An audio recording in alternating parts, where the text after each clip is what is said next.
வணக்கம். நீங்கள் இணைந்திருப்பது உதய டிஜிட்டல் வலையொலியின் இரவு நேர பிரதான செய்திகளுடன். செய்தி தொகுப்பு உதய டிஜிட்டல் செய்தி பிரிவு. செய்திகள் வாசிப்பவர் லிஷா தரணேஸ்வரன்.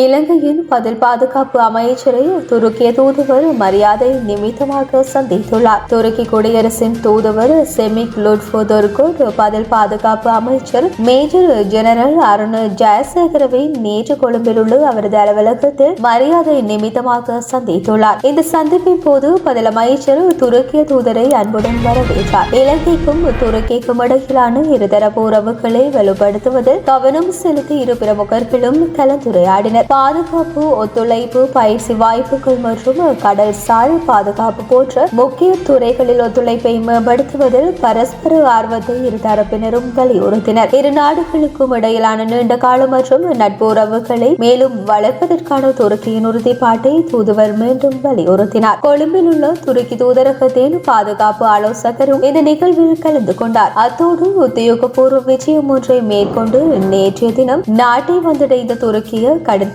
கப்பலான TCU புயுக்களாவின் ஆய்வு பயணத்தில் பதில் பாதுகாப்பு அமைச்சர் மேஜர் ஜெனரல் அருண் ஜெயசேகர கலந்து கொண்டார். இதன்போது துருக்கி தூதுவர் செமிலுட்ஃபுதொர்குட் மற்றும் கப்பலின் கட்டளை அதிகாரி லெப்டினன்ட் கமாண்டர் அனுல் பில்கின் ஊடக பதில் பாதுகாப்பு அமைச்சருக்கு அமோக வரவேற்பு அளிக்கப்பட்டது. இஸ்ரேல் மற்றும் ஈரான் ஆகிய இரு நாடுகளையும் நிதானத்துடன் பேச்சுவார்த்தையில் ஈடுபடுமாறும் பதற்ற நிலையை தணிப்பதற்கான முயற்சிகளை மேற்கொள்ளுமாறும் இலங்கை அரசாங்கம் வேண்டுகோள் விடுத்துள்ளது. இஸ்ரேல் மற்றும் ஈரானுக்கு இடையிலான சமீபத்திய பதற்றங்கள் தொடர்பில் தீவிர கரிசனையை வெளிப்படுத்தி இருக்கும் வெளிவிவகார அமைச்சு அவ்விரு நாடுகளிலும் உள்ள இலங்கை தூதரகங்களின் நிலைமையை உன்னிப்பாக அவதானித்து வருவதாக தெரிவித்துள்ளது. அத்தோடு அந்தந்த நாடுகளில் உள்ள இலங்கை பிரஜைகளுடன் தொடர்பில் இருப்பதாக தெரிவித்துள்ள வெளிவிவகார அமைச்சு அவர்களை மிகுந்த எச்சரிக்கையுடனும் விழிப்புடனும் இருக்குமாறும் அறிவுறுத்தியுள்ளது. மேலும் இஸ்ரேல் மற்றும் ஈரான் ஆகிய இரு நாடுகளிடமும் நிதானத்துடன் பேச்சுவார்த்தையில் ஈடுபடுமாறும் பதற்ற நிலையை தணிப்பதற்கான முயற்சிகளை மேற்கொள்ளுமாறும் வேண்டுகோள் விடுத்துள்ளது.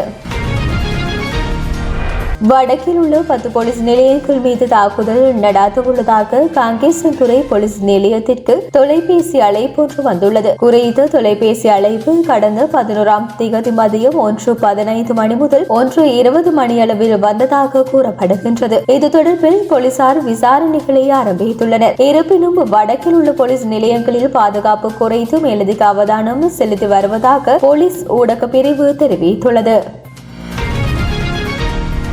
மத்திய கிழக்கில் தீவிரமடைந்து வரும் பதற்றங்களால் ஏற்கனவே மிகுந்த நெருக்கடியில் இருந்து மீட்சி அடைந்து வரும் இலங்கையின் பொருளாதாரம் வெகுவாக பாதிக்கப்படக்கூடும் என பொருளாதார நிபுணர் தலால் ராஃபி எச்சரித்துள்ளார். இது தொடர்பான அறிக்கை அவர் தனது உத்தியோகபூர்வ எக்ஸ் கணக்கில் வெளியிட்டுள்ளார். அதில் ஈரான் மீதான இஸ்ரேலின் ராணுவ தாக்குதலை அடுத்து உலக சந்தையில் எண்ணெயின் விலை சுமார் 12% மேல் சடுதியாக உயர்வடைந்துள்ளது. இது வெளியக அழுத்தங்களால் நலிவடைந்த நிலையில் இருக்கும் இலங்கையில் பொருளாதாரத்தின் மிக மோசமான பாதிப்பை ஏற்படுத்தும் என அவர் கவலை வெளியிட்டுள்ளார். அத்துடன் இலங்கை எரிபொருள் இறக்குமதிக்காக வருடாந்தம் சுமார் 4.5 பில்லியன் டாலர்களை செலவிடுவதாகவும் தற்போது எண்ணெய் விலையில் ஏற்பட்டிருக்கும் 12% உயர்வினால் வருடாந்த இறக்குமதி செலவு மேலும் 500 மில்லியன் டாலர்களால் அதிகரிக்கும் எனவும் மத்திய கிழக்கில் நிலவும் பதற்ற நிலை மேலும் தீவிரமடையும் பட்சத்தில் எரிபொருள் விலை பெருமளவால் அதிகரிக்கும் எனவும் அதன் விளைவாக நாட்டின் வெளிநாட்டு கையிருப்பு வீழ்ச்சியடைவதுடன் ரூபாவின் பெறுமதி மீதான அழுத்தங்கள் வலுவடையும் எனவும் தலால் ராஃபி தெரிவித்துள்ளார். தற்போதைய அரசாங்க முறைமையில் மாற்றத்தை கொண்டு வருவதாக உறுதி அளித்திருந்தாலும் இன்று வரை ஜனாதிபதி மன்னிப்பு மூலம் கைதிகளை விடுவிப்பதற்கான முறைமையில் எந்த மாற்றத்தையும் கொண்டு வரவில்லை. ஜனாதிபதிக்கோ அல்லது சம்பந்தப்பட்ட அதிகாரிகளுக்கோ தெரியாமல் கைதிகள் விடுவிக்கப்படுகிறார்கள். துறைமுகத்தில் இருந்து 323 சிவப்பு முத்திரை பதிக்கப்பட்ட கொள்கலன்கள் கூட விடுவிக்கப்பட்டுள்ளன. முறைமையில் எந்த மாற்றமும் ஏற்படவில்லை என எதிர்க்கட்சி தலைவர் சஜித் பிரேமதாச தெரிவித்துள்ளார். ஜனாதிபதியின் பொது மன்னிப்பு தீர்ப்பின் கீழ் கைதிகள் விடுவிக்கப்படுவது குறித்து கூட ஜனாதிபதியும் சம்பந்தப்பட்ட ஏனைய அதிகாரிகளும் அறியாதிருக்கும் சந்தர்ப்பத்தில் கொள்கலன் விடுவிப்புக்கு எங்கனும் பொறுப்பு கூற முடியும். 323 சிவப்பு முத்திரை பதிக்கப்பட்ட கொள்கலன்கள் என்பதை தெரியாமலா விடுவிக்கப்பட்டுள்ளன என்பது குறித்து பிரச்சனை எழுந்துள்ளது. இந்த கொள்கலன்களில் உள்ள பொருட்களுக்கு யார் பொறுப்பு என்பதை வெளிக்கொணர வேண்டியுள்ளது எனவும் வரவு செலவு திட்டத்தினூடாக சிரேஷ்ட பிரஜைகளினது சேமிப்புகளுக்கான வட்டி விகிதத்தையும் இந்த அரசாங்கம் அதிகரிக்கவில்லை. சகல அரசாங்கங்களும் இவர்களினது சேமிப்புகளுக்கான 15% வட்டியை வழங்கியுள்ளன. ஆனால் இன்று இந்த அரசாங்கத்தின் கீழ் அது கிடைக்காது போயுள்ளது. எங்கும் முறைமையில் இந்த மாற்றமும் ஏற்படவில்லை. பொய்யும் மோசடியும் ஏமாற்றமே நடந்து வருகின்றன. முறைமையில் எந்தவித மாற்றமும் செய்யப்படவில்லை. மக்கள் எதிர்பார்த்த முறைமையில் மாற்றம் இதுவல்ல. ஆனபடியால் இப்போதாவது நாட்டு மக்களை ஏமாற்றுவதை விடுத்து யதார்த்தமாக நடந்து கொள்ளுமாறு அரசாங்கத்தை கேட்டுக் கொள்கின்றோம் என எதிர்க்கட்சி தலைவர் சஜித் பிரேமதாச தெரிவித்துள்ளார். முட்கொம்பன் பகுதியில் இருந்து யாழ்ப்பாணத்துக்கு பாலைமர தீராந்திகளை கொண்டு சென்ற ஒருவர் போலீசாரால் இன்றைய தினம் கைது செய்யப்பட்டுள்ளார். சூட்சுமமான முறையில் கப்ரக வாகனத்தின் கீழ் தீராந்திகளை மறைத்து கொண்டு சென்ற வேளை சாவகச்சேரி போலீசாருக்கு கிடைத்த ரகசிய தகவலின் அடிப்படையில் சங்குப்பேட்டையில் கடமையில் இருந்த போலீசாரால் இந்த கைது நடவடிக்கை முன்னெடுக்கப்பட்டது. இதன்போது விஸ்வமடுவை சேர்ந்த 28 வயதுடைய சந்தேக நபர் ஒருவரை கைது செய்யப்பட்டுள்ளார். கைது செய்யப்பட்ட சந்தேக நபரை நீதிமன்றத்தில் முற்படுத்துவதற்கான நடவடிக்கைகளை போலீசார் மேற்கொண்டு வருகின்றனர்.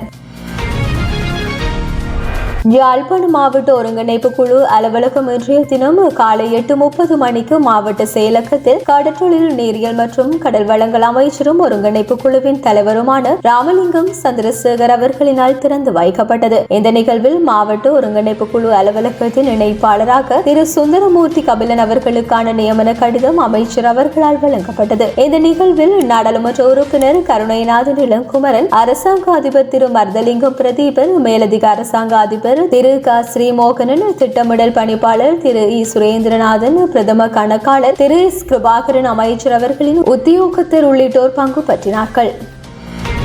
இத்துடன் உதய டிஜிட்டல் வலையொலியின் இரவு நேர பிரதான செய்திகள் நிறைவடைகின்றன. தொடர்ந்தும் நாளை காலை நேர செய்தி சுருக்கத்துடன் இணைந்திருங்கள். வணக்கம்.